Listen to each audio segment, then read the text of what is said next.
रसिक हो नमस्कार. साधना जोशी बोलू मराठी या यूट्यूब चॅनलवर आपणा सर्वांचं पुन्हा एकदा मनपूर्वक स्वागत. नरेंद्र ते स्वामी विवेकानंद या समृद्ध जीवन प्रवासाची गोष्टीरूप मालिका आपण ऐकणार आहोत. रामकृष्णांच्या मार्गदर्शनाखाली नरेंद्राचा ध्यानधारणेचा अभ्यास म्हणजेच साधना सुरू होती. आता तो महाविद्यालयाच्या शेवटच्या वर्षाला होता. त्याची परीक्षा संपली आणि एके दिवशी अचानक विश्वनाथ बाबूंचे हृदयविकाराने निधन झाले. करता मुलगा म्हणून कुटुंबाची सारी जबाबदारी आता नरेंद्रावर येऊन पडली. सगळी माणसं जी आधी त्यांच्या सोबत होती ती आता साथ देईन अशी झाली. त्यांची आईसुद्धा या परिस्थितीमुळे कातावली. नरेंद्राला काय करावे हे काही कळेना. बऱ्याच दिवसात तो रामकृष्णांकडेही गेला नव्हता. रामकृष्णांनी त्याला बोलावणे पाठवले, पण जणू तो या सगळ्या जगावरच रागावला होता, त्यामुळे तो गेला नाही हे मात्र खरं. पण एक दिवशी त्याच्या मनात असा विचार चमकून गेला की रामकृष्ण कालीमातेशी बोलतात, मग त्यांनी आपल्याकरता तिच्याकडे नोकरी मागितली तर. हा विचार मनात आल्याबरोबर मात्र तो रामकृष्णांकडे गेला आणि त्याची झालेली ही दशा पाहून त्यांना गहिवरून आले. नरेंद्र त्यांना म्हणाला, तुम्ही कालीमातेशी बोलता ना, ती तुमचं ऐकते ना. तुम्ही मागाल ते ती तुम्हाला देते ना. मग तुम्ही तिच्याकडे माझ्यासाठी नोकरी का नाही मागत? माझी काय स्थिती झाली आहे हे तुम्ही जाणताच. तुम्ही मातेकडे नोकरी मागितली तर ती मला अवश्य नोकरी मिळवून देईल. नरेंद्रच्या या बोलण्यावर हसून रामचंद्र म्हणाले, हे बघ, मातेजवळ असलं काही मी मागत नाही, पण ती काही माझ्या एकट्याचीच माता नाही, ती जगन्माता आहे, तुझीही माता आहे.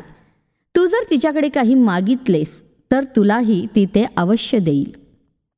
रामकृष्णांच्या या सांगण्यावरून नरेंद्र आत जाऊन देवी पुढे उभा राहिला.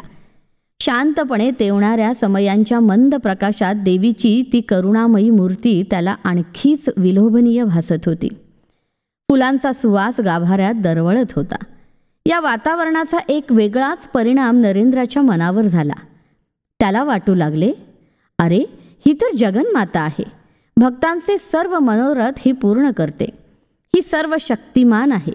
हिच्याजवळ काय 2 खास अन्न आणि 2 कपडे मागायचे?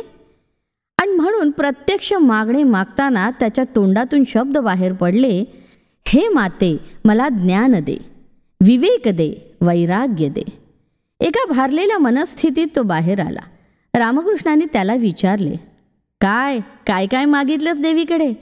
नरेंद्राने झालेली गोष्ट सांगितली.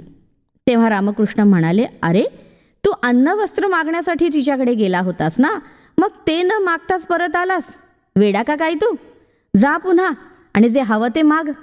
नरेंद्र पुन्हा मातेकडे गेला आणि पुन्हा तोच प्रकार झाला.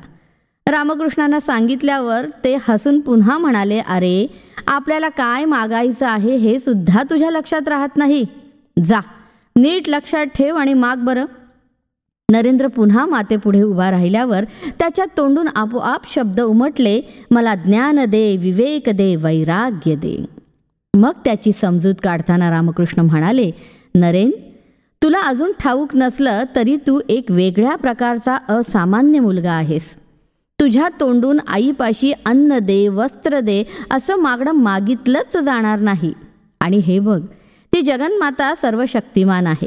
तिला सगळं दिसतं, सगळं समजतं, पण ती भक्ताची थोडी परीक्षा पाहते. अडचणीच्या काळातही भक्त तिला विसरला नाही तर ती त्याला काहीही कमी पडू देत नाही. जा, तुलाही ती काही कमी पडू देणार नाही, मात्र तिला कधी विसरू नकोस, तिचं नाव कधी टाकू नकोस.